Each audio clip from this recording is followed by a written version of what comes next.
Well, hello there. We have here a bike, an electric bike. This is the Attack 10 by Rundeer. Rundeer has sent me this bike to check it out and see what it's all about. This is their brand new electric bike, off-road, rugged, military themed kind of a thing. We got to check this thing out. We got to see how this thing holds up, what it can do, how it works, all the normals. So we'll get this box opened up, we'll get this thing put together, and then we'll put it through some tests, and we'll try this thing out and see how it functions and see how it works and what you can do with this bike. The picture on the front, I believe, actually shows the first version of it because the headlight, I believe, is changed. So the picture on the front may not exactly replicate what's inside the box, but we'll find out. But I believe they have since changed the headlight.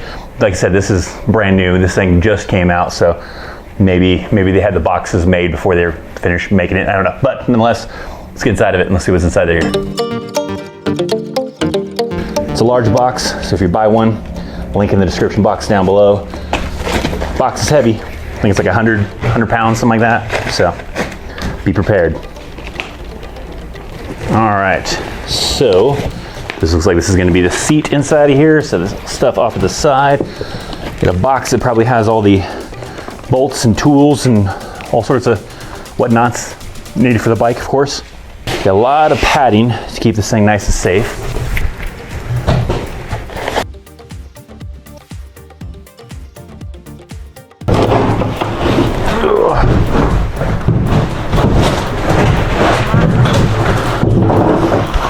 There we go. We got it.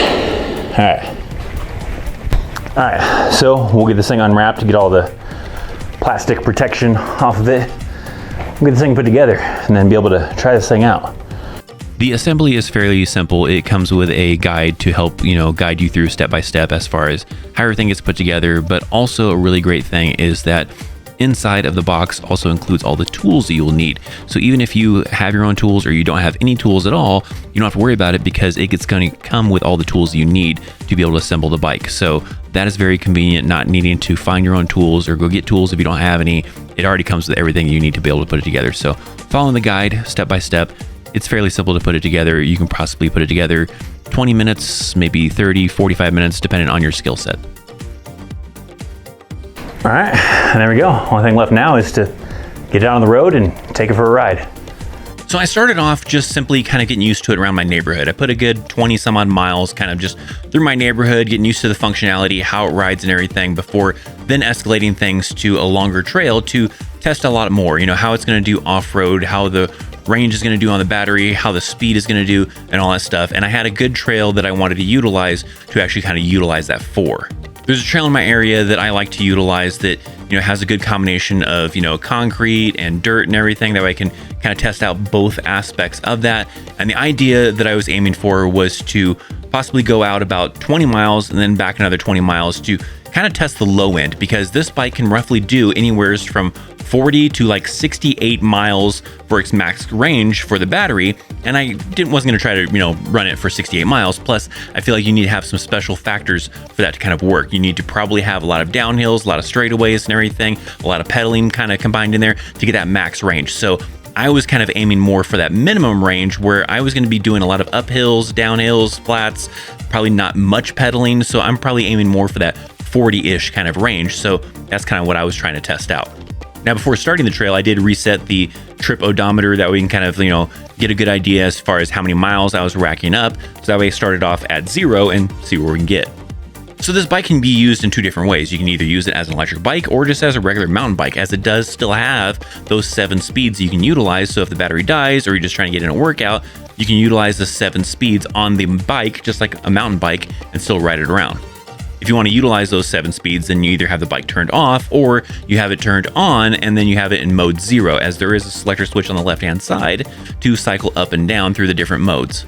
So it has 0 through 5, 5 being the max kind of power for the max speed, but also be aware that's also going to be dependent on, your weight and as well as how much battery, juice you have left in it. Because if you're trying to use it on the highest setting, but you have a pretty low battery, then yeah, you're not going to be able to get that max speed. You do still have to have some good battery juice in there to be able to utilize those max speeds.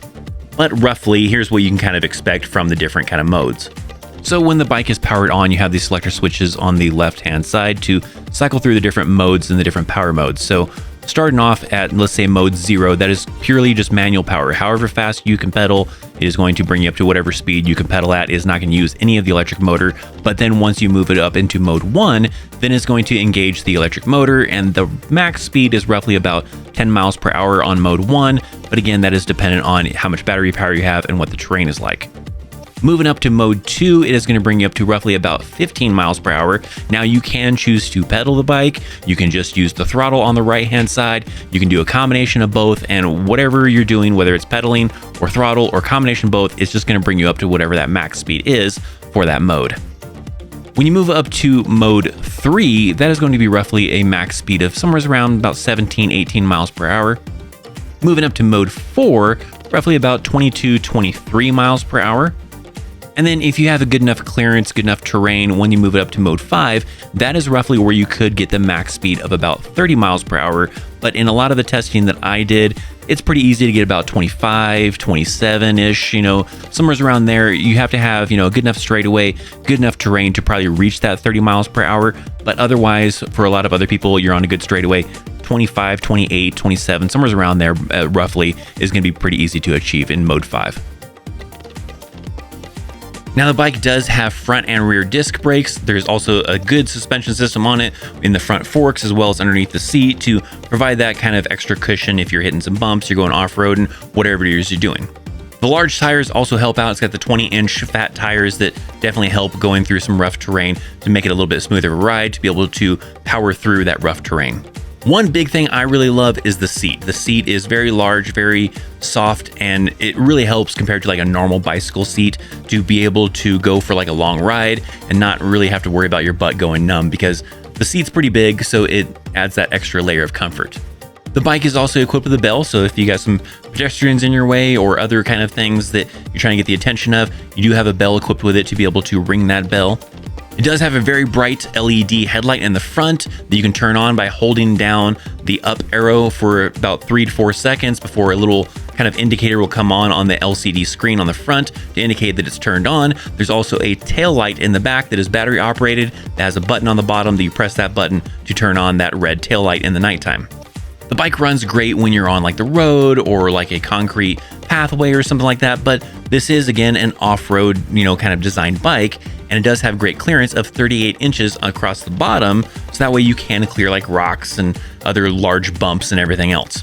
Going up hills, it does fine. You are going to slow down a little bit. If you're on a hill, the steeper the hill, then you might have to add more pedaling into it, as it's not going to be powerful enough to be able to just get you up any hill. You're probably going to have to add some pedaling to it depending on how steep the hill is. Minor hills, sure, you don't have to worry about it. You probably can use just simply the throttle alone, and maybe it slows you down a little bit. But if you're going up a little bit steeper of a hill, then that's when you can use a combination of both the pedaling plus the electric engine to maybe do a little bit less work to get you up that hill. So I did take it on some off-road trails to kind of get a little bit of experience with that, and it did pretty good. I also noticed there was a little bit of a kind of like this off-road track kind of in the area that I wanted to test it out on. Now, I am no expert at that style of riding and everything, so I had to kind of utilize the limits that I had of just kind of gradually taking some of these hills, these small little jumps, and kind of riding on that. But I have seen some video footage of people full out jumping the Attack 10, and it looks like it still does pretty good. Now, myself, like I said, I'm no expert at this style of riding. I probably did get a little bit too confident in my riding on this track, and it did result in me taking a little bit of a fall. It was my fault. I went off of a hill and kind of was trying to catch a little bit of air, and I should not have held onto the throttle because the front tire comes off the ground while the back tire is still trying to spin from the electric motor, which kind of causes me to do a wheelie and take a little bit of a fall. Now, the good news is, of course, I'm fine. A little bit, banged up slightly, a little bit of a scratch on the elbow, but nothing serious. I was fine. I got right back up. But also importantly is the bike is fine. I don't think I noticed any scratches. There was maybe a little bit of a scuff on the back of the seat, but the rest of the bike was fine because I continued riding after that and continued for another, I think, 10, 15 miles after that. So yeah, not that big of a wreck in the first place, but it's good to know that the bike can take a little bit of a beating. So if you are rough on the bike, you're taking it off-road and you're taking on some jumps and maybe you don't always land perfectly, you take a little bit of a fall, the bike can probably handle it. I did fall a little bit short of that 40-mile mark that I was kind of aiming for, mostly because it was pretty chilly. I mean, it was a cold Colorado day, so my hands were getting cold, my face was getting cold. It was a little bit rough kind of on the body, and I should have probably bundled up a little bit better for the kind of weather that day. But I did get up to right about 30 miles, and I did still have a little bit of battery left, where I can easily see, you know, based on the terrain I was going on, I probably could have done another 10 miles or a little bit more. So that's pretty on par for like that low range. That's probably what you're going to get with the kind of terrain that I was doing, where I was going off-roading, on-road, up hills, down hills, even that dirt track and everything. I think I spent probably a good hour on that dirt track, but nonetheless, you know, that's probably what you can expect from that kind of terrain, getting roughly around 40 miles or a little bit more. Now, a little bit more ideal kind of environments to maximize the range is probably no hills or very little hills, you know, maybe, you know, very good flat surfaces, but I was not trying to test, you know, the ideal high range. I was trying to see what, you know, something a little bit more average, something that's got uphills, downhills, all that kind of stuff. What's going to be the range? And roughly it's going to be around 40, maybe a little bit more. So with that being said, I mean, it probably could be a great bike, you know, riding around town in your area, you know, to and from work, depending on how far you live from your work type of thing, and maybe recharging in between, recharge overnight, and probably be just fine. Obviously not something you're trying to do a long ride to go from one state to another state, or from one city to another city, depending on how the distance is. So, you know, a good, you know, bike to commute, have a good, you know, good time around your neighborhood, around your city, commute to work, commute to wherever you're going to, and have a good time. I enjoyed it. I think it's a fun bike. It's very rugged. You sit up kind of higher than a regular bike. It feels almost like a motorcycle kind of in a way, the way you kind of ride it and the way you kind of sit on it. But, you know, it took a minute to get used to it at first, you know, but after I did get used to it, I love it. It's fun. There was definitely people like checking it out, you know, as I'm riding around, kind of trying to see what is that bike, because it doesn't look the same as like a regular bike. You know, you can definitely look at that bike and you're like, is that a motorcycle? Is it a bike? So it has that rugged look to it. And I think that's really cool. You know, really kind of stands out to kind of give that aggressive, you know, rugged look to it, to show that, hey, that's probably a pretty tough bike. And it definitely feels like it too. Like you hit the side of it, whatever, you're knocking on the side of it, just feeling the weight of that bike, feeling like the material of that bike, it feels pretty tough and pretty durable. So if you are interested in this bike, I'll include a link down in the description box down below if you would like to check out the Rundeer Attack 10. They have a lot of other bikes as well. I think this is a pretty awesome bike. Looking at their other bikes they have, sure, they look like they're pretty cool. It probably depends on your needs. I like the off-road factor. It still works great on-road as well as off-road, so it's a good kind of both kind of ways type of bike. It's fun. I'm enjoying it.